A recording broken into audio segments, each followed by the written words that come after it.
Luc était l'évangéliste qui a écrit le 3e évangile et le livre des Actes des Apôtres. Bien que la Bible ne dise pas grand-chose sur qui était Luc, il est connu qu'il était un médecin et collaborateur professionnel de l'apôtre Paul, y compris à plusieurs reprises.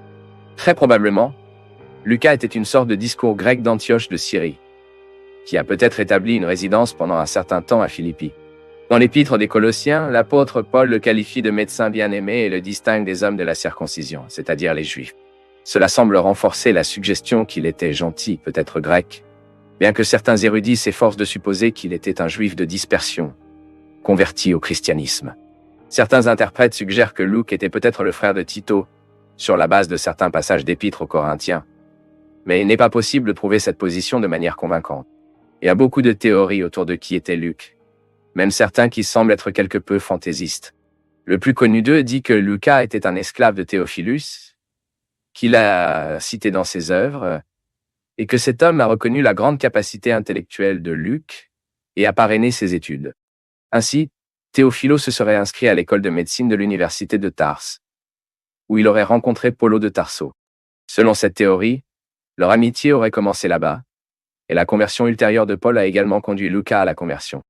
Malgré tout cela, les informations vraiment fiables à ce sujet sont celles trouvées dans la Bible. C'est à travers vos œuvres qu'il est possible de comprendre un peu votre biographie.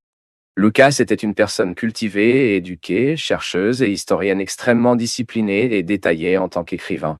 À plusieurs reprises dans le livre des Actes, Luc est un témoin oculaire des événements racontés là-bas, en particulier en tant que compagnon très proche de l'apôtre Paul.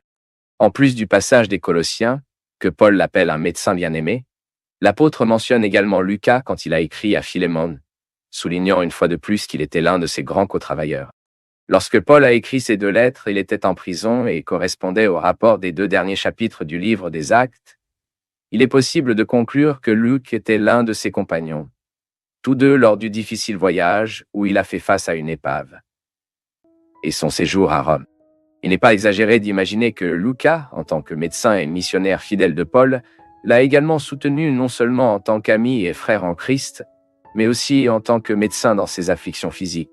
Lucas suivait également l'apôtre au moment de sa 2e prison à Rome, déjà proche de son martyre, car quand Paul a écrit à Timothée, il a souligné que seul Lucas était avec lui. Par conséquent, comme on ne sait pas si Timothée a réussi à arriver à temps avant que Paul ne soit martyrisé, Lucas peut être le seul à vous accompagner dans vos derniers jours de vie. Après cette période, on ne sait rien de ce qui est arrivé à Lucas.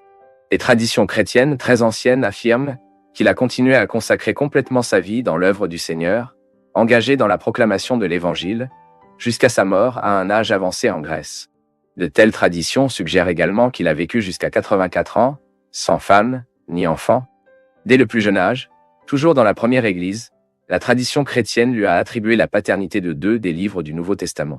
Si Lucas était vraiment une sorte, alors il a peut-être été le seul à avoir été jugé à écrire un livre dans le Nouveau Testament, bien qu'il ne sache pas non plus qui a écrit la lettre aux Hébreux. Dans ses écrits, il est possible de percevoir les traces de sa formation et de sa profession, en appliquant un culte grec en tant que langue et surtout, lorsqu'il est très spécifique lors de la description des cas de maladie. Pour la qualité et l'organisation de son travail, Lucas est considéré comme un historien primordial du 1er siècle, dont le travail est impeccable et digne de confiance. En plus de Paul, Lucas a eu un contact très étroit avec les dirigeants chrétiens les plus remarquables de l'Église primitive, comme Philippe, Silas, Barnabas, Timothée, Tito, Marc, James et Judas, frères de Jésus, ainsi que des apôtres comme Peter et Jean. Des premières années de l'Église chrétienne. Les 2 livres écrits par Luc avaient non seulement le but de servir le Théophile, son destinataire immédiat, mais d'atteindre toutes les nations avec la prédication de l'Évangile, instruire et renforcer la foi de tous ceux qui ont été conduits au Christ. Malgré les nombreuses théories qui se sont propagées dans les vieilles traditions chrétiennes sur qui était Luc, il n'est pas nécessaire de conclure que Luc était une personne sage et qualifiée, et très qualifiée qui avait son cœur dévoué avec ferveur au Christ et à la cause de l'Évangile. Le texte de cette étude, que vous trouverez sur notre site web. Le lien est dans la description de la vidéo.